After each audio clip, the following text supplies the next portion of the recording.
नमस्कार दोस्तों, एक बार फिर से आपका स्वागत है आपके अपने YouTube channel Dadhimati Sanskrit education में। दोस्तों, इस समय रीट के जितने भी जो मॉडल पेपर है और जितने भी जो थ्योरी की कक्षाएं हैं उस पे हम चर्चा कर रहे हैं।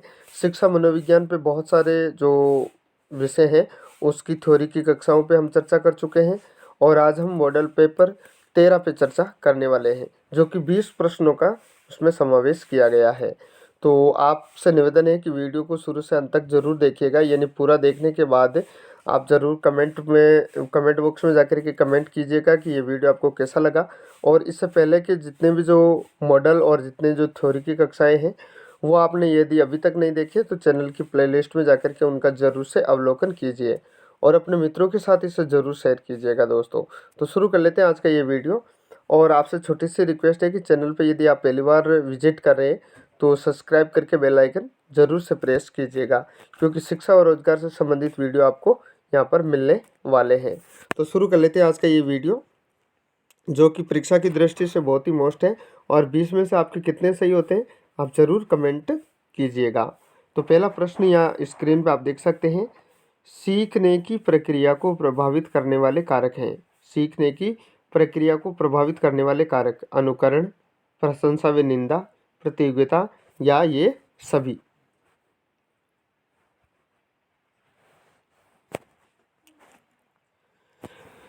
तो सीखने की जो प्रक्रिया है उसमें ये सारे के सारे कारण आते हैं। सीखने की प्रक्रिया में अनुकरण भी प्रभावित करता है, प्रशंसा और निंदा भी प्रभावित करता है, तो प्रतियोगिता भी जो है उसको बच्चे को प्रभावित करती है। कक्षा में विद्यार्थियों को अधिगम के लिए प्रेरित करने हेतु किस युक्ति का अनुप्रयोग आप नहीं करते? यानी एक शिक्षक होने के नाते अधिगम के लिए आप जो है अधिगम के लिए प्रेरित करने के लिए विद्यार्थियों की इन चारों में से कौन सी युक्ति का प्रयोग नहीं करेंगे? छात्रों में स्वस्थ प्रतिस्पर्धा स्थापित करना, उन्हें आत्मगौरव की अनुभूति कराना, उनकी अत्यधिक प्रशंसा करना या गतिविधि आधारित शिक्षण अधिगम विधियों का अनुप्रयोग करना। तो आप कौन सी चीज़ का प्रयोग नहीं करेंगे? यानी कि छात्र की जो है अत्यधिक प्रशंसा हम नहीं करेंगे, इस युक्ति का हम प्रयोग नहीं करते हैं। तीसरा प्रश्न, बालकों के सीखने में प्रेरणा को किस रूप में उपयोगी माना जाता है? बालकों को सीखने, यानी कि दोस्तों आज के जितने भी जो प्रश्न हैं वो अधिगम से संबंधित हैं, तो इसीलिए अधिगम के बहुत ही मोस्ट 20 प्रश्न हैं। आप ज़रूर कमेंट में जाकर के कमेंट कीजिएगा कि ये वीडियो आपको कैसा लगता है। तो सीखने की प्रेरणा को किस रूप में उपयोगी माना जाता है? बालक की व्यक्तिगत आदर, पुरस्कार, दंड, प्रशंसा और भर्त्सना या उपरोक्त सभी। तो ये सारी की सारी चीज़ें जो है प्रेरणा के रूप में उपयोगी मानी जाती है। बुद्धि एवं सृजनात्मकता में किस प्रकार का सहसंबंध पाया जाता है? बुद्धि और सृजनात्मकता में किस प्रकार का सहसंबंध पाया जाता है? ऋणात्मक, धनात्मक, शून्य या ये सभी? तो बुद्धि और सृजनात्मकता में हमेशा धनात्मक संबंध पाया जाता है। बात कर लेते हैं पांचवें प्रश्न की। कक्षा में अनुशासन बनाए रखने के लिए सर्वाधिक प्रभावशाली उपाय क्या है? सर्वाधिक प्रभावशाली उपाय की बात कर रहा है। शिक्षण को रोचक और व्यावहारिक बनाना, अनुशासनहीन छात्रों को कक्षा से बाहर निकालना, छात्रों के अभिभावकों को सूचित करना और अनुशासनहीन छात्रों की विशिष्ट सुविधाएं प्रदान करना। तो कक्षा में अनुशासन बनाए रखने के लिए शिक्षण को हम रोचक और व्यावहारिक बनाएंगे, जिससे छात्रों में अधिगम ज़्यादा होगा। छठा प्रश्न, शैशवावस्था में बच्चों के क्रियाकलाप होते हैं, रिक्त स्थान होते हैं। तो शैशवावस्था में बच्चों के क्रियाकलाप कैसे होते हैं? संरक्षित, संज्ञानात्मक, मूल प्रवृत्त्यात्मक या संवेगात्मक। तो जीन पियाजे के हिसाब से यदि हम देखें जो 0 से 2 वर्ष जो संवेदीगामक अवस्था है उसमें वो अपनी मूल प्रवृत्ति के हिसाब से कार्य करता है। तो इसका उत्तर क्या होगा? मूल प्रवृत्त्यात्मक। बात कर लेते हैं सातवें प्रश्न की। जिन विद्यालयों में समेकित शिक्षा दी जाती है उनके शिक्षकों को किस क्षेत्र में प्रशिक्षित उपयुक्त होना चाहिए, या उनके शिक्षकों को किस क्षेत्र में प्रशिक्षित करना चाहिए। व्याख्यान विधि के द्वारा शिक्षण, विशेष आवश्यकता वाले बच्चों की पहचान और शिक्षण, क्रियात्मकता के साथ शिक्षण, या इनमें से कोई ही नहीं। तो समेकित शिक्षा की बात कर रहा है, तो ऐसे जो शिक्षक होते हैं वो विशेष आवश्यकता वाले बच्चों की पहचान और शिक्षण में पारंगत होने चाहिए। 8वां प्रश्न, निम्नलिखित में से किस समूह के बच्चों को समायोजन की समस्या होती है। तो यहाँ पर ये समूह की बात कर रहा है कि ऐसे वो समूह जो समायोजन में थोड़ी उनको दिक्कत हो सकती है। कुशाग्र बुद्धि वाले, औसत बुद्धि वाले, ग्रामीण बच्चे, या अध्ययनशील बच्चे। तो दोस्तों जो कुशाग्र बुद्धि वाले बच्चे होते हैं उनका समूह जो है वो कई बार समायोजन में उनमें जो है ज़्यादा दिक्कत आती है। बात कर लेते हैं 9वें प्रश्न की।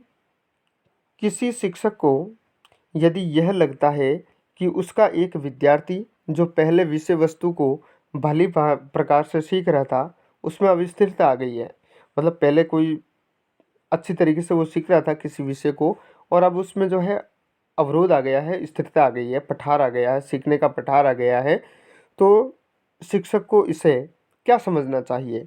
विषय को स्पष्टता से पढ़ाना चाहिए, सीखने की प्रक्रिया को स्वाभाविक या स्थिति माननी चाहिए, विद्यार्थी को प्रेरित करना चाहिए, या उपचारात्मक शिक्षण का प्रयोग करना चाहिए।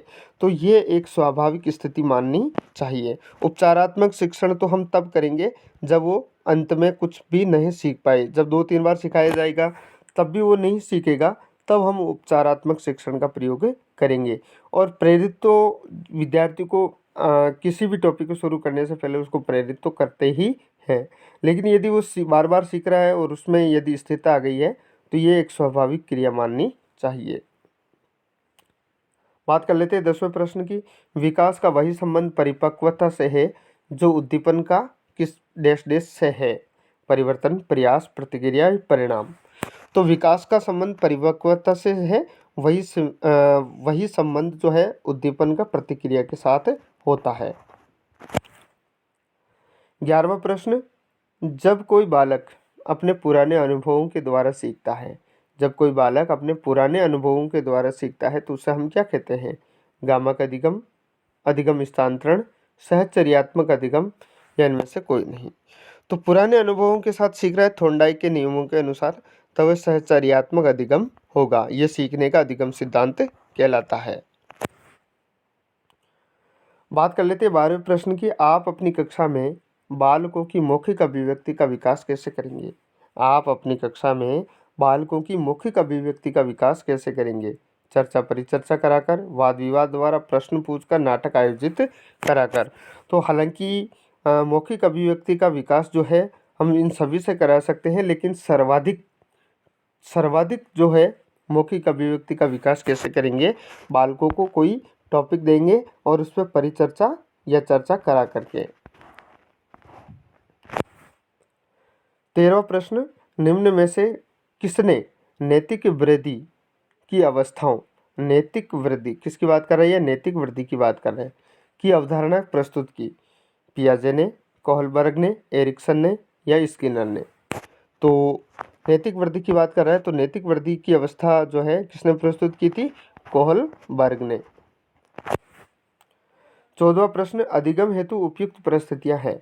अधिगम हेतु उपयुक्त परिस्थितियां हैं सीखने का उचित ढंग, प्रेरणा का योगदान, सीखने की इच्छा, ये सभी। तो ये सारी की सारी चीज़ें जो है अधिगम हेतु उपयुक्त परिस्थितियां होती है। बात कर लेते हैं 15वें प्रश्न की। मानव का विकास निम्न में से किस पर निर्भर होता है। मानव का विकास इनमें से किस पर होता है। वृद्धि पर, वातावरण पर, उसकी वृद्धि और वातावरण से मिलने वाली परिपक्वता पर, उसकी बुद्धि पर। तो जो मानव का विकास है वो उसकी वृद्धि, विकास और उसके वातावरण पर की अंतःक्रिया पर निर्धारित होता है। बात कर लेते हैं 16वें प्रश्न की। निम्न में से क्या बच्चों के सामाजिकरण में सबसे प्रमुख स्थान रखता है। निम्न में से क्या बच्चों के सामाजिकरण में सबसे प्रमुख स्थान रखता है। अच्छे कपड़े, खेल, बच्चों की अच्छी पुस्तकें। तो किस पर करता है, खेल पर। 17वें प्रश्न की बात करें, व्याख्यान विधि हेतु सर्वश्रेष्ठ परिस्थिति है। व्याख्यान विधि हेतु सर्वश्रेष्ठ कौन सी परिस्थिति है? जब शिक्षक किसी सैद्धांतिक पक्ष की व्याख्या करना चाहते हो, जब शिक्षक किसी नवीन जटिल पाठ को शुरू करना चाह रहा हो, जब शिक्षक प्रदर्शन की व्याख्या करने में रुचि रखता हो, या ये सभी। तो ये किसकी बात कर रहा है? व्याख्यान विधि की सर्वश्रेष्ठ परिस्थिति। तो व्याख्यान विधि की सर्वश्रेष्ठ परिस्थिति जो है वो जब कोई सैद्धांतिक पक्ष की व्याख्या करना चाहता हो तब उसके लिए व्याख्यान आवश्यक हो जाता है। बात कर लेते हैं 18वें की। डोलार्ड और मिलर के अनुसार अधिगम को कितने प्रमुख अवयवों में बांटा जा सकता है? तो डोलार्ड और मिलर के अनुसार 2, 3, 4 या 5। तो कितने स्तरों पे जो है अधिगम बांटा जाता है? 4 स्तरों पे। बात कर लेते हैं 19वें प्रश्न की। निम्न में से किसने नैतिक विकास की अवस्था का सिद्धांत प्रतिपादित किया? नैतिक विकास की अवस्था का सिद्धांत प्रतिपादन किया। अभी पहले ही हमने बात की थी, जीन पियाजे, फ्राइड, सीयर्स या लॉरेंस कोहलबर्ग। तो नैतिक विकास की अवस्था जो है वो लॉरेंस कोहलबर्ग ने प्रस्तुत की थी। और आज का अंतिम प्रश्न, विकास की दिशा होती है निश्चित, अनिश्चित, निश्चित और अनिश्चित दोनों प्रकार की, उपरोक्त में से कोई नहीं। तो कैसी होती है? निश्चित दिशा होती है। तो दोस्तों ये वीडियो आपको कैसा लगा ज़रूर कमेंट बॉक्स में जाकर के कमेंट कीजिएगा। मिलते हैं अगले वीडियो में, तब तक के लिए जय हिंद, जय भारत। Thanks for watching.